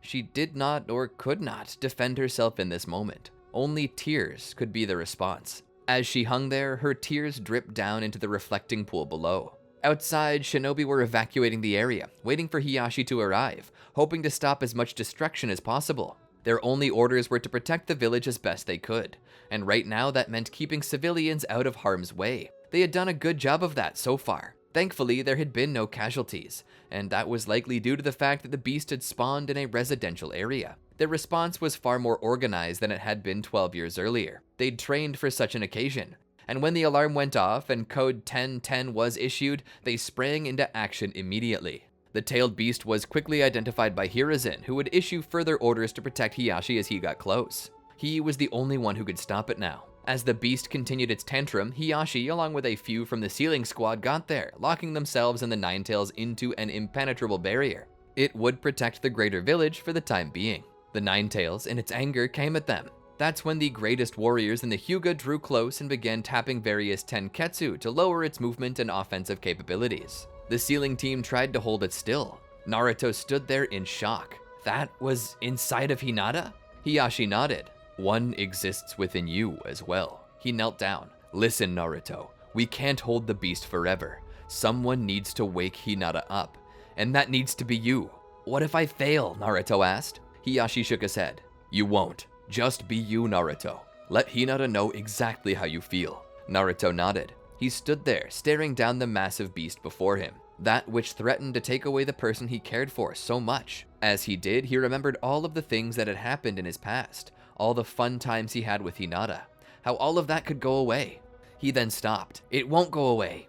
Regardless of anything, she and I will always have that bond we shared. It's stronger than steel. He continued walking forward. She cares for me, and I care for her, and that's not something that can ever be destroyed. Our bond goes deeper. No matter where she is or where I am, we'll always have that, and we'll always have that love. He rushed up to the snout of the beast as it roared at him. He nearly passed out from fear, but he held it. Climbing to the nose, he made his way to the forehead, where he touched his to the Nine-Tails. As he put his forehead against that of the Nine-Tails, he imagined himself entering her mind, as Hiyashi had told him to do. Holding up a half-ram hand sign, he suddenly found himself inside the mindscape, where before him stood the cage of the Nine-Tails, its lock broken. He walked deeper. As he did, he looked down into the reflecting pool and saw only pain echoing back up toward him. He saw her mind, her fears and doubts, her conversations with Kurenai.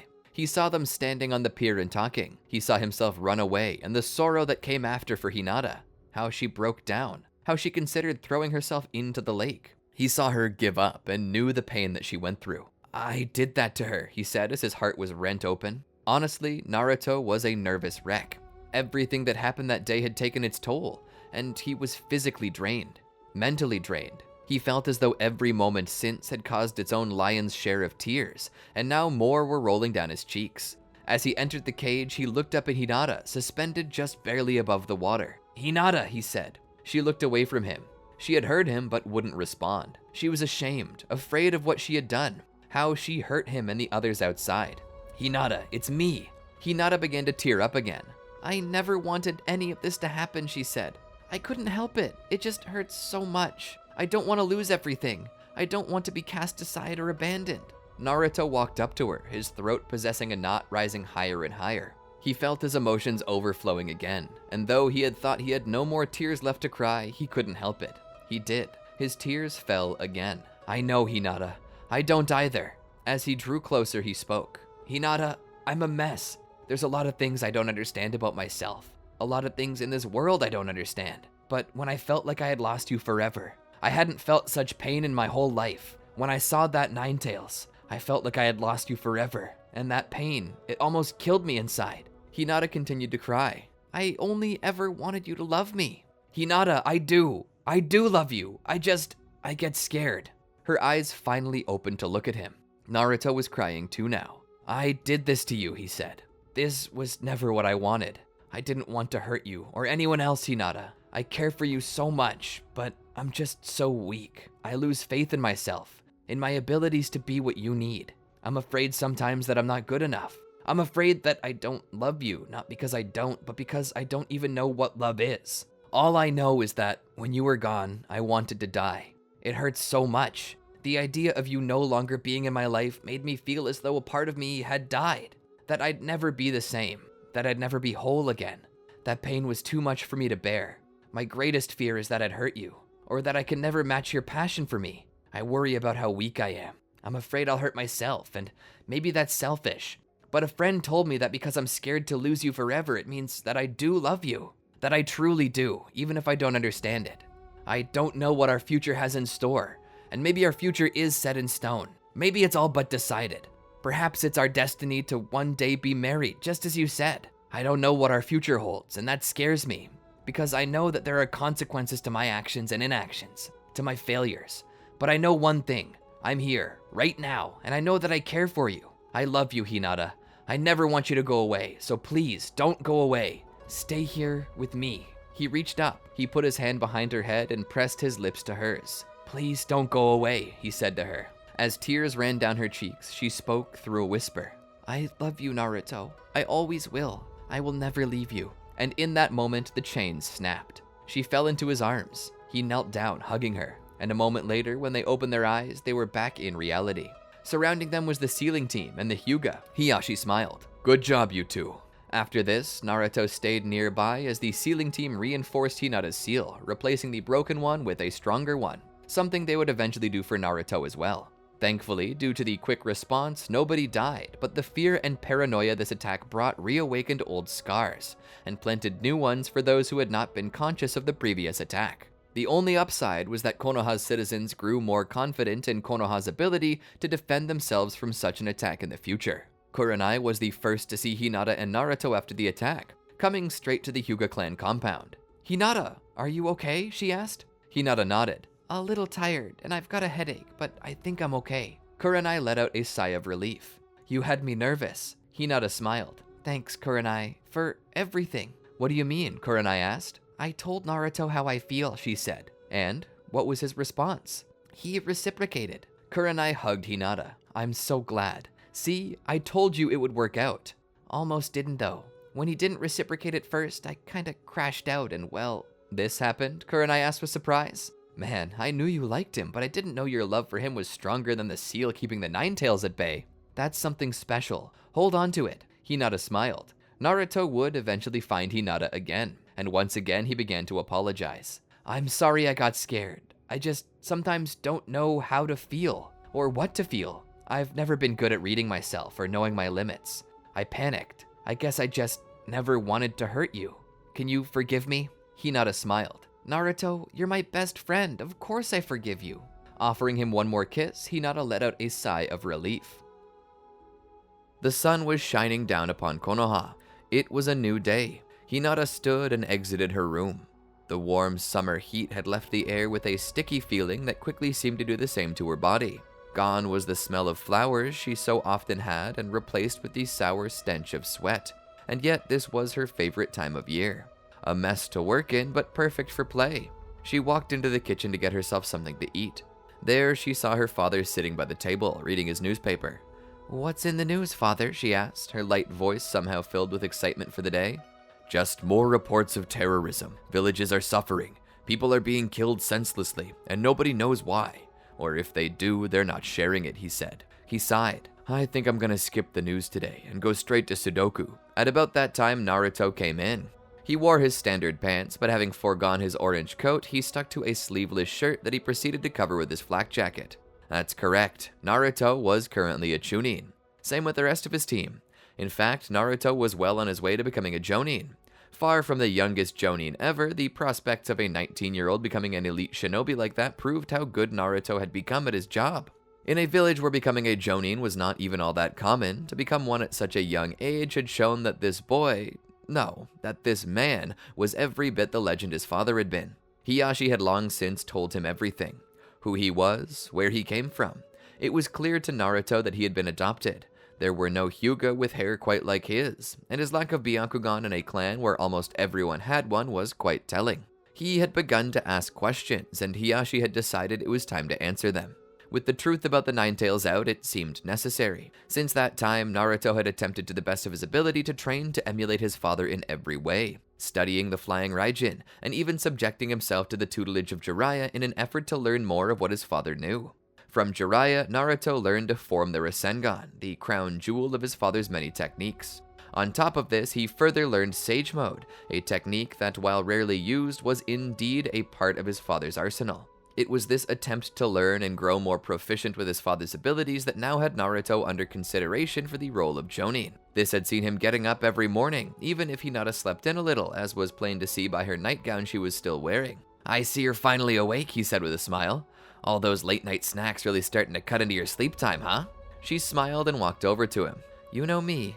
I wake up every night at 3 a.m. like clockwork.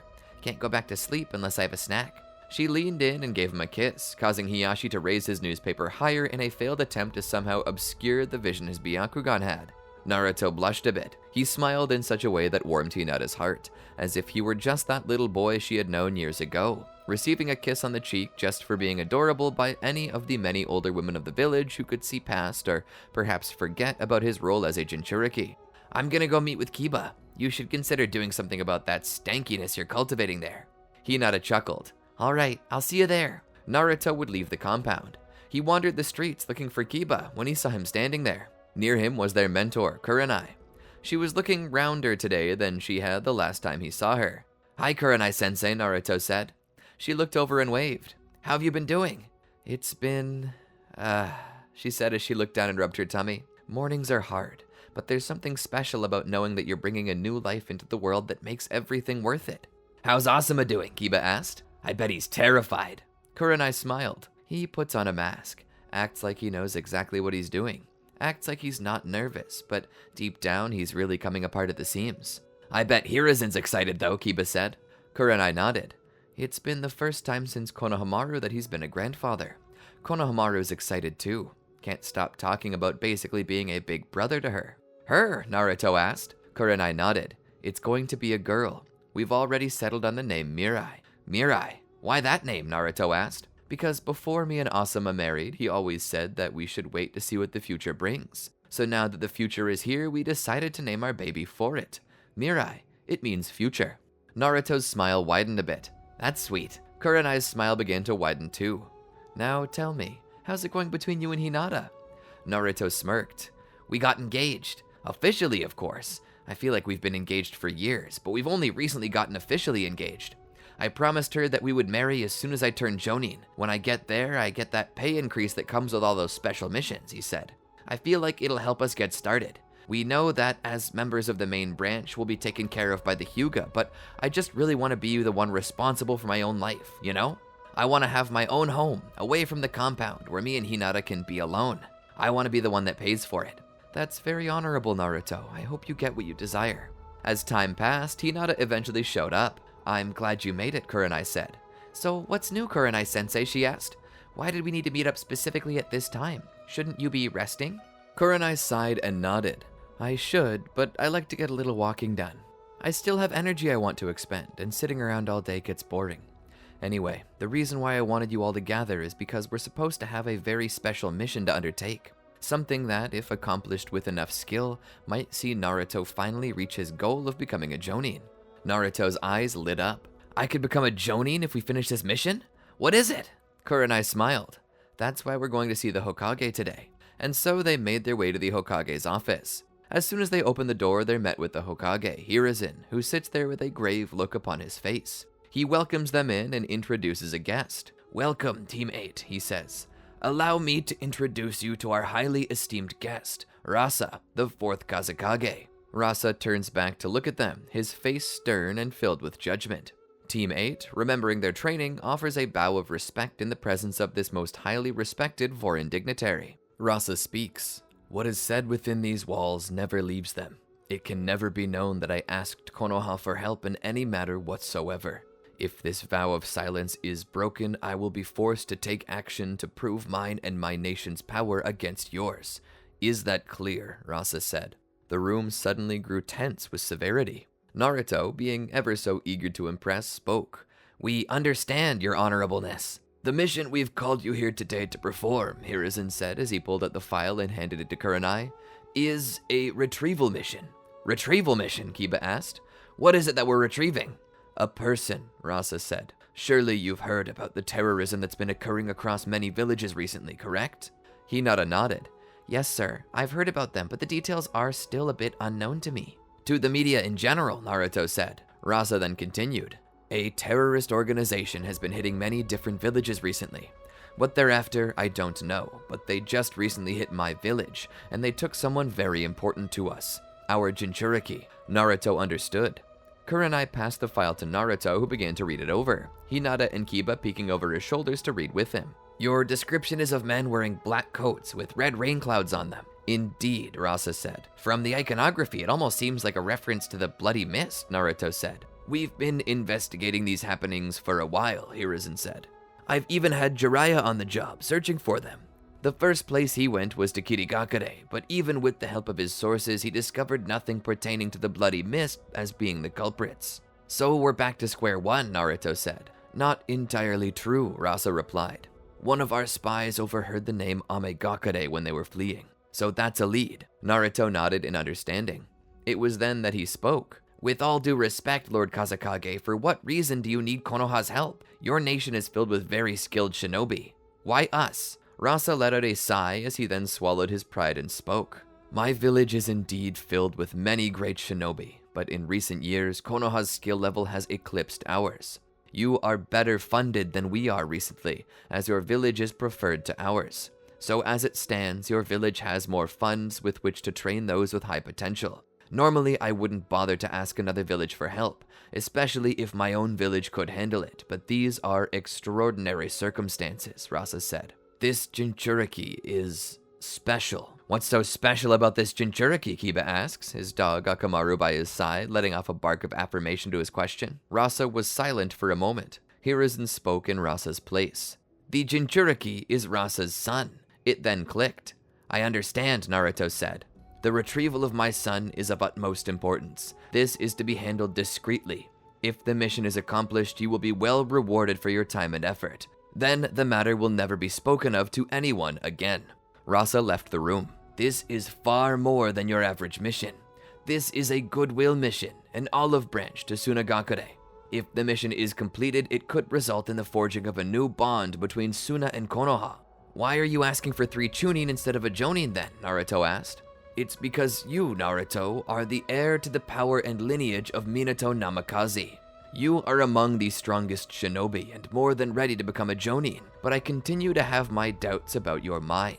If you are mentally ready to take on the responsibilities that this new rank entails, this mission is to test that as well.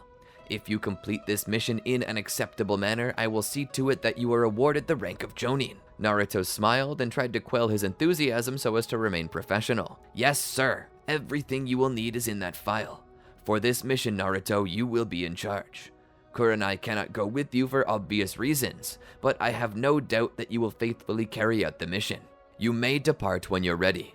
Be sure to read the file carefully. Teammate offered a nod of acknowledgement before leaving. Packing everything they thought they would need, they proceeded to head out as soon as possible. They headed for Amagakure.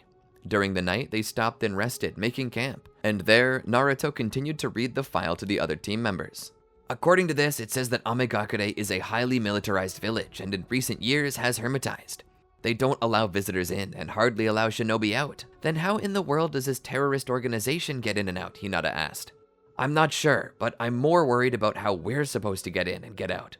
They rarely let anyone in unless it's for a specific purpose, and among the people they let in, shinobi are not listed. Then what do we do? Kiba asked. Well, it says they let farmers in. Apparently produce is something they like in this village, but of course the papers required take months to get filled out. Naruto pulled something from the file with a smile. Looks like Hiruzen had thought ahead though and forged us some very convincing papers for produce. That's good, because then we can explain our weapons as simple tools for the purpose of farming. Sadly, Hiruzen didn't get us a card or anything, so there's a chance we're gonna have to steal it from someone. I don't like the idea of stealing, Kiba said as he cleaned his ear with his pinky. Neither do I, Naruto said, but I believe that whoever we decide to take the cart and produce from will be well compensated by Konoha. This is just something a bit bigger than a horse and buggy. This is about a missing weapon of mass destruction and the kidnapped son of a foreign superpowers leader. Doesn't sound like we've got a choice. This is the only way in provided by Hiruzen, so it's best we take it and begin to focus on finding our target. To that, the rest of the team agreed. As the next day began, they continued their journey until they were close enough to the village. They would wait until night, where they would steal a horse and a cart from a local farm, as well as their pre-picked boxes of cabbage. Loading it up, they disguised themselves as farmers and began to ride the cart out, making sure to make note of the address of the farm. The next day, they rolled up to the village entrance. Rain was falling, and the water under the bridge was roaring. Half soaked, they stopped the cart as the Ame-nin began to walk around the wagon. "Good afternoon, sir," one of the guards said. "Good afternoon," Naruto responded. The second guard began checking through the cabbages and found their box of kunai and scythes. "And what are you bringing these in for?" he asked. Naruto looked back. "That's our farming equipment. We use the kunai to score the land for planting seeds and for digging deeper into the soil. The scythes are for cutting hay." "And why are you bringing these into Ame? You're here to sell, are you not? For what reason would you need these?" Naruto hadn't thought about that. This guy was asking good questions, and Naruto had hoped they would just skate by. "To be frank with you, I simply forgot to take them out of the cart. I put them on when I was loading the cabbages, and I must have buried them." "We cannot allow you to bring these in, so we'll have to confiscate them. No weapons are allowed in by any visitors." Naruto sighed and made a face of disappointment. "Those are our livelihood. Are you sure there's no exception that can be made?" "I'm sorry, sir, but the law is the law. You shouldn't have brought them over if you didn't want them confiscated." The guard then began to look the three over as Kiba and Akamaru sat on the back of the wagon, Naruto and Hinata sitting up front. The guard passed by Kiba. "That's a pretty big dog," he said. "This is Akamaru. He's basically a part of our family." Uh-huh. Perhaps the guard was scared of Akamaru and decided not to question why they were bringing him in. Perhaps there was a rule against dogs. Whatever it was, the guard did not seem interested into questioning it. "Ma'am, are you all right?" the guard asked. "Your eyes look strange." Hinata, despite her attempts, could not hide her Byakugan from the man. "Oh, yes, I'm fine. I was simply born with a strange disease that caused an early onset of cataracts." "A good thing too," Naruto chimed in.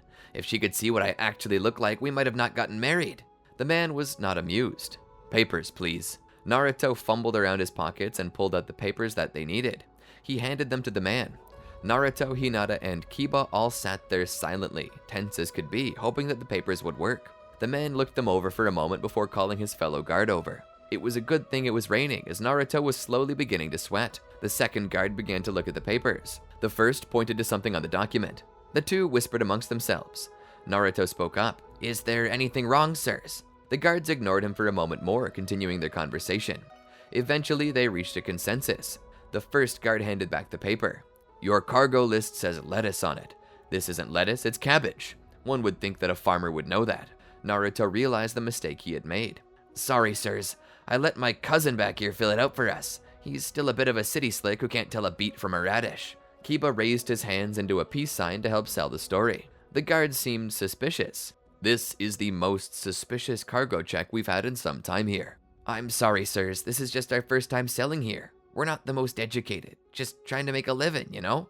The guards nodded. "I guess we all are. We'll let you through on one condition." "And what's that?" Naruto asked. "These cabbages? Sell them at a reasonable price. The people here could really use them." Naruto smiled. "Sounds like a deal." The gate then opened and the guards waved them in. "You have a good day." "You three have a good day," he said. Naruto wheeled them in. The gates closed behind them. As soon as they were through, Naruto sighed. "Whoa, I was a bit worried there." "I can't believe you called it lettuce, Hinata," Kiba said. "Well, what was I supposed to call it?" she asked. "It looked like lettuce to me. I'm not a farmer." "Just forget about it. We got in. We shouldn't have to deal with customs again. I left a marked kunai outside the village, so we can jump to it at any time." "It's a shame that we lose our weapons," Kiba said. "It is, but it won't set us back long. We just need to find a good storehouse here. We can use transformation jutsu to get in, grab a few weapons, and get out. Then we can start our investigation. For now, let's find a place to donate all these cabbages. If this village isn't truly as much trouble as these guards made it sound, I think they could use it." And that's what they did. They donated the cabbages and waited for the cover of night, where they would then use transformation jutsu to transform themselves into the form of the guards from the gate. They would then proceed to go to the storehouse and grab some more weapons, such as kunai, shuriken, and anything else they thought they might need. Now armed to the teeth, they began to discuss their plan. Having stolen a radio from the storehouse as well, they decided to use it to intercept messages from the shinobi and government of the village. They hoped that they might use it to gather more information, and as Kiba and Akamaru were out sniffing around, both literally and figuratively, Naruto and Hinata continued to listen to the radio transmissions. It was through this that they kept hearing references to Lord Pain. They had no idea what this meant. They would give this information to Kiba as a list of topics to investigate. Kiba would return later and make mention of everything he knew. When I asked about the black coats with red clouds on them, the villagers seemed to clam up. The moment I talked about pain, they began trying to get away from me as soon as possible. It seems that these things are pretty sensitive to them. Naruto nodded his head. Considering the way this village has been run in the past years, it's no wonder that it causes them distress. Whoever this Pain is, his name is off-putting, and the way people react about him tells us a lot. But despite that, we need to get this information. We need to know who Pain is, and who these black coats are as well. They could be connected. Considering that this terrorist organization can come and go as they please, it's possible that they're state-sponsored. If Ame's leadership's involved, this could get big. How can we figure this out though, Kiba asked. I say we head to the taverns.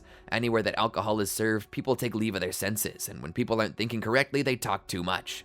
If we get chummy with the shinobi here by buying them drinks till they're red in the face, there's a chance they'll reveal something important about Pain, and maybe about the black coats that supposedly stay here. And so that was the plan. They began to go to the various taverns. And there they met up with a few shinobi that they began to slowly get more and more drunk. Eventually, these shinobi were having the time of their life, treating Naruto and his team like best friends. It was then that Naruto began pushing the conversation in the direction he wanted it to go. So tell me, who are the black coats with the red clouds on them? I've seen him wandering around every so often. Oh, you don't know? That's Lord Pain and his group. Naruto was startled. Wait, that's Lord Pain? The soldier nodded. Before he came into power here, he was the head of an organization called the Akatsuki. They're not his primary agents here. He usurped Hanzo years ago and has been ruling Amagakure with an iron fist. Hinata and Kiba looked at each other with concern. Naruto then began to change the subject and talk about other things, buying more drinks for the soldiers in hopes that they would forget he even asked about Pain. Upon getting back to their hideout, they began to talk about what they discovered. The terrorists are in control of this village? Kiba questioned. How did we not hear about this? Well, whoever this Pain fellow is, he must know what he's doing. If Konoha couldn't figure it out, then he must possess incredible intelligence, Hinata said. Naruto thought about it. He looked out the window at the tower looming in the distance. That's where they'll be keeping Gaara, he said. Kiba and Hinata looked at it. What should we do? She asked. We're going to infiltrate it. Then, when we get to Gaara, we'll use my flying Raijin Jutsu to teleport out of the village before anybody sees us. Hinata nodded. Kiba, with your nose, you should be able to sniff him out. Hinata, where Kiba's nose fails, your Byakugan won't. And as for me, with my Sage mode, I can sense chakra as if I were a sensory type. We should have no problem finding Gaara. How will we get in? Hinata asked. Naruto smiled. As the rain poured, Naruto, Kiba, and Hinata raced up the side of the building. It was slick due to the rain and required far better chakra control than normal, but they were all more than capable of doing so. Once they got to the roof, Naruto began to unscrew the cover on a vent. Naruto, why didn't you tell me about this before? You know I don't like tight spaces. I know you don't like tight spaces, Naruto said. That's why I didn't tell you. Now get your tail in there. The group made their way inside of the vents. As they crawled through, they heard the sound of silence. No conversations to be heard. But as they went down a few more floors, they heard the conversations pick up again. Pain must live in the penthouse. Probably hates guards. Doesn't let him past a certain point, Naruto said. Hinata was looking around with her Byakugan. The next left and then down 3 levels. Should be safe to get out of the vents there. And so the group made their way to the location she spoke of. From there, they exited the vents. Naruto hit the ground first, then helped Hinata. Then Kiba fell to the floor, stood, and helped Akamaru out. As they moved through the tower, they transformed their guys into the nearest Ame nin they saw on their floor and proceeded to take the elevator down. Hinata used her Byakugan to tell them where the prison was. Making their way through, they entered quite easily. Now, let's find Gaara. Entering a cell, they saw Gaara laying on his side on a bed. Naruto looked to Kiba. Keep your eyes open. We're gonna get him. Naruto and Hinata entered the room. Psst, Gaara. Gaara. Naruto turned Gaara over only to be met with the grim sight of pale, partly decomposing flesh. Hinata gasped. Naruto sighed and shook his head. Mission's a bust, guys, he said. Gaara's already dead. How long? Kiba called in. Considering the state of decay, well before we even entered the village. Possibly before we even left Konoha, Naruto said. Then what use is it to stay here? Kiba asked. Naruto shook his head. Our only mission was to get Gaara out. Naruto produced a scroll and used Fuinjutsu to seal it into the scroll for ease of delivery. Our mission is now technically completed, he said. We also discovered something vital to Konoha's understanding of these terrorists. We need to get out, quickly. Naruto, grabbing onto Hinata and Kiba, utilized the flying Raijin, but instead of teleporting to the tree he had buried his kunai into, he was teleported straight to Pain's office. They were confused. The Diva Path sat upon the throne with his other paths surrounding him. The Diva Path sat there, holding the marked kunai, spinning it around his finger by the ring. How did you? Naruto questioned. Pain spoke. Did you think we didn't know you were here? He asked. From the moment you got here, we knew who you were. We sent someone to collect this to keep you from escaping, especially when you started to ask questions. Naruto was shocked. Pain sat forward. Your mistake was in thinking that the only people who work for me are ninja in obvious clothing. Everyone works for me in some capacity, and if they don't, they know better than to hide things from me. Your fate was sealed the moment you came here. Then why did you let us poke around? Kiba asked. I allowed it because I knew why you were here. You were here for the Jinchuriki. You wouldn't leave without him. And the moment you entered my tower, there was no escape. Like a fly, you wandered into my web, and now you're trapped. The gates are closed. There is no escape for you now. No matter where you go or what you do, you cannot escape. I will have from you the same I had from Gaara, and every other Jinchuriki I've captured since then. I will have your tailed beast, and with it I will teach the world to value peace by experiencing war. Pain stood. Bind them. Suddenly, the Ashura path opened up, and chains extended out toward them to take them. As they did, Naruto threw kunai with explosive tags attached at the Ashura path, stunning it. Jump, Naruto said as he threw another tag at the nearby windows, busting them out. They jumped from the windows, entering freefall. Diva and his path stepped to the edge of the tower and looked down. 5 of the 6 began to give chase while Diva stood there for a moment. Foolishness. They cannot escape their fate. He then followed after. Naruto threw a new kunai at the ground, marked with the flying Raijin seal. He reached out and grabbed Hinata and Kiba before using flying Raijin. In a moment, they were on the ground without smashing into it. Grabbing the kunai, they began to run as fast as they could. It was then that they heard the impact of the paths of pain as they hit the ground. Looking back, they saw dust and a large crater. No way they just kamikazed into the ground like that. Why would they do that? It's suicide. Unless it isn't, Naruto said. There's no way they tanked a fall like that, Kiba said. Not unless they had a trick like we do. No normal body could make an impact crater that big. As the dust settled, they saw 6 figures rising up out of the craters. Naruto and the others attempted to flee, but 3 of the 6 paths jumped from their positions to cut off their escape. There is no escape. It's futile to resist us now. What are these guys? Kiba asked. I have no idea, but it looks like we're not getting out of here without a fight. Hinata, analyze them. Tell me what you can find. She began to look at them with her Byakugan. It's weird, she said. Their chakra flows strangely. It's almost like it's pouring in from an outside source via those strange piercings they have. All of their chakra moves the same. It's as if they're all the same person being controlled from the outside, like marionettes. Do you think they'd succumb to the gentle fist? Naruto asked.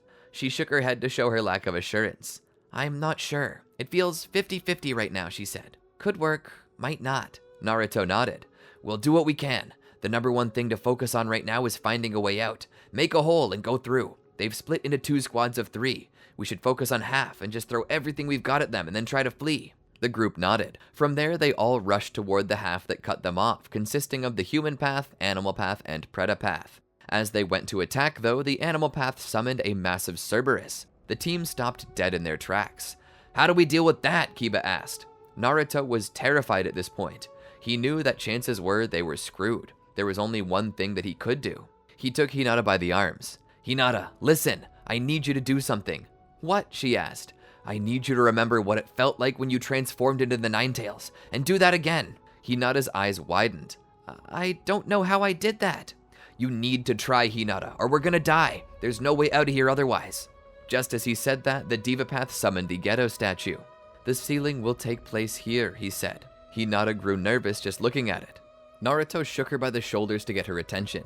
Hinata, you need to do it. He kissed her lips. I know you can do it. Kiba and I will buy you some time. Summon the Nine-Tails. We need to get out of here. Naruto looked to Kiba. Kiba, you and Akamaru need to buy as much time as you can. Right, Kiba shouted, his dog barking along with him. Naruto turned back toward the Diva Path that stood there, the Ashura Path and the Naraka Path flanking it. As the rain fell harder, Naruto pulled out his kunai and entered Sage Mode. If you want her, you'll have to go through me, Naruto said. Whether I seal her or you is of no consequence to me. One-tailed beast or the other, it's all the same. Pain held up his hand. Ashura rushed in, his hands turning into saw blades. Naruto dodged under the first of his attacks and caught the second with his kunai. All the while, Hinata dug down as deep as she could, trying to put herself back in that position, trying to call up the pain and sorrow, but it wouldn't come. Naruto would form a Rasengan in his hand and smash it into the torso of the Ashura path, sending it flying backward before being smashed to pieces by the impact. Naruto saw the Naraka path summon the King of Hell. The tongue of the king exited its mouth and began making its way toward the Ashura path. Naruto had no idea what it was doing, but he knew that whatever it was, it wouldn't be good. He threw an explosive tag attached to a kunai at the tongue.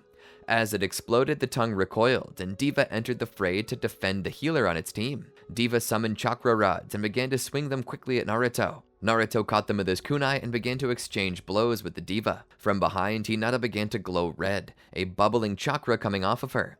She was slowly tapping into the Nine-Tails' chakra. The Diva Path saw this and knew that he couldn't let it stand. If she successfully summoned the Nine-Tails, the tide of the battle would turn. He used Almighty Push to send Naruto flying. The Diva Path then formed more black rods around him, preparing to shoot them at her. "Hinata!" Naruto shouted as he tried to get to his feet. She opened her eyes for just a moment and saw the rods. Pain held his hand forward and the rods began to fly toward her. She cried out in terror and covered her face with her hands in an effort to protect herself. Naruto, seeing the love of his life in danger, rushed in the way and took every rod that was meant for her. Hinata opened her eyes and saw Naruto standing there, the rods piercing his body, blood pouring from each wound. "Naruto!" she cried out. He fell backwards, only being caught by her. As he laid there, he began to gurgle and wheeze. She screamed in rage when she saw what happened to him. Naruto's eyes fixed on her. "Hinata," he gasped. Pain began to approach her. "I once stood where you stood now. I once lost someone I cared deeply about. I hardly survived. Maybe I didn't survive it.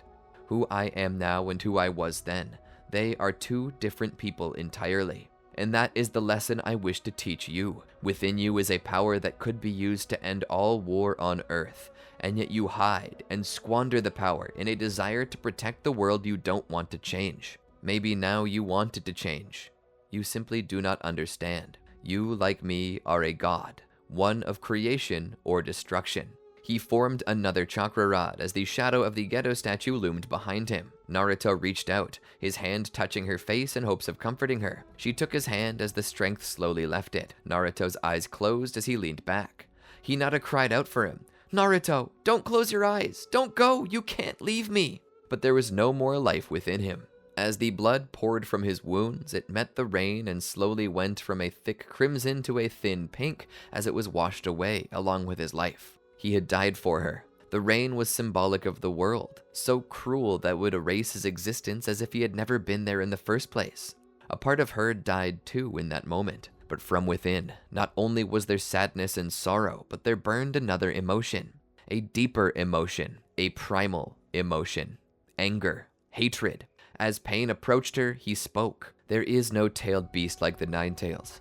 It is a shame that its power was wasted on you. It is time for that god of destruction to return to the one that bore it." Suddenly, Pain stopped as he sensed something coming off of her. She looked back at him. The eyes that had once been all white, like the purity of an angel, were now tinted red with the power of a demonic fox. Her voice mixing with the Nine-Tails, whose own hatred of humanity was now eclipsed by Hinata's hatred of Pain. The Nine-Tails, in all of its power, was now enslaved to her whims instead of the other way around. "Return? To you? Oh yes, I will return something to you, but I promise you are not going to like it." Suddenly her form began to shift. Her skin was covered in red fur as 9 long tails appeared from behind. Her feet became like the paw pads of a fox, and the ears of the demon itself sprouted from her head like hateful weeds. Her body began to grow in size, prompting each of the paths of Pain to pull back to make room. The animal path sent Cerberus at her, only for the partially transformed Hinata to easily slap it back toward the summoner. Kiba just barely got out of the way. She grew even further until eventually the full power of the Nine-Tails stood there, high above the battlefield, its eyes red with malice, its very chakras singed the air. The energy output by the beast seemed to be not unlike a magnet, summoning from the skies bolt after bolt of lightning. But the beast was unfazed. It let out a roar that declared to the entire village hidden in the rain, judgment. A precious life had been stolen, and now she would take back life in return. The Cerberus attempted to attack her again, but the fox grabbed it by the jaw and pushed the dog to the ground, squeezing its throat so tightly that it crushed its windpipe and snapped its neck. Kiba, seeing this, knew that the only thing he could do now was run, so he did just that. The Nine-Tails roared into the skies. Turning to Diva, Naraka, and the newly revived Ashura, her massive hand formed into a fist that smashed the ground in an attempt to kill them. Diva managed to escape the attack. He then gave command to the Ghetto statue to bind her. Without the others, this sealing would be difficult. Pain would drastically shorten his lifespan by burning up his life force in this attempt, but he felt that if he could awaken the Ten-Tails, it would all be worth it. Chains were fired from the Ghetto statue's mouth in an attempt to pull her in. Hinata felt herself being dragged by the zombie corpse, the demonic statue of the outer path. She gripped onto one of the nearby buildings, raised it up from the ground, and threw it into the face of the Ghetto statue, causing it to reel back.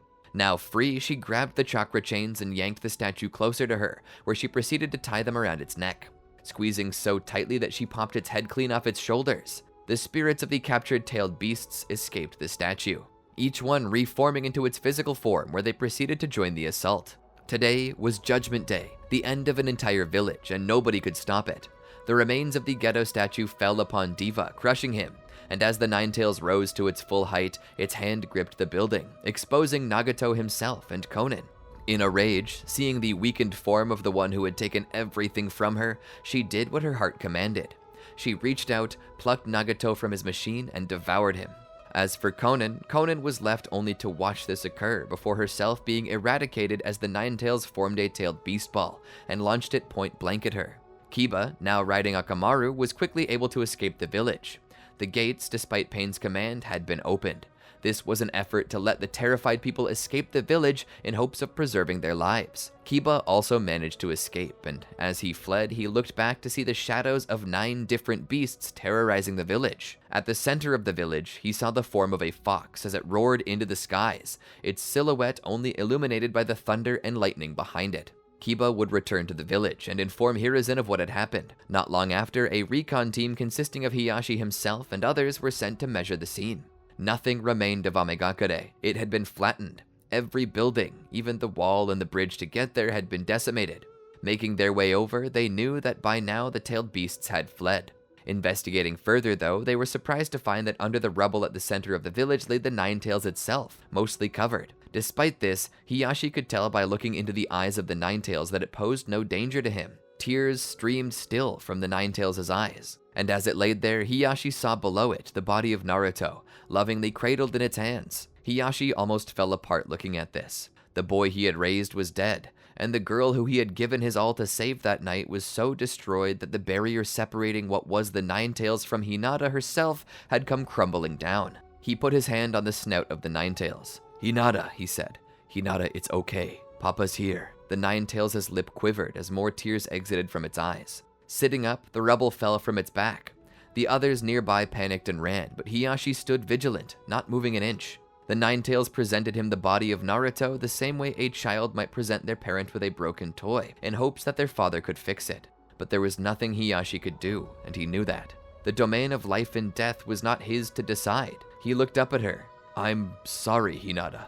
She gently laid the body of Naruto down onto the ground before Hiyashi. The Nine-Tails then turned and began to walk away. Hiyashi called out, "Hinata, wait!" She stopped for just a moment and looked back. Hiyashi spoke. "Don't go. Come back with me. Come home." She stood there for a moment, the massive form overshadowing everything and everyone. She spoke, her voice as monstrous as the Nine-Tails itself. "Without Naruto, there's no such thing as home." She dove into the sea near the entrance and swam back to the mainland. Getting out of the cold water, she didn't even have the heart to shake the water from her body. She was too numb. Looking back, she saw her father watching her. She turned back and disappeared into the nearby mountains. The story was sad, and Kiba never really recovered from it. He would not join any other team, and he wouldn't accept any other teammates unless it was on Team 7.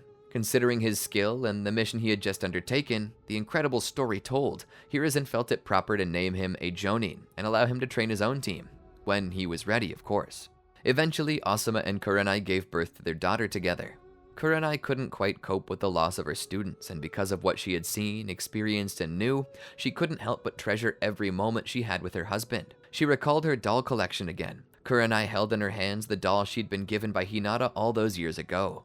Holding it tightly, she began to cry. Looking at the daughter that she and her husband had produced, Kurenai offered it to the baby, who took to the doll with joy and love. This pleased Kurenai, and though she wished for the return of Hinata, she hoped that wherever she went, she managed to recover her heart. Where Hinata went was unknown, but legends say that if you sit quietly on certain nights, you can hear the sound of a weeping fox in the distance, a heart shredded and never mended.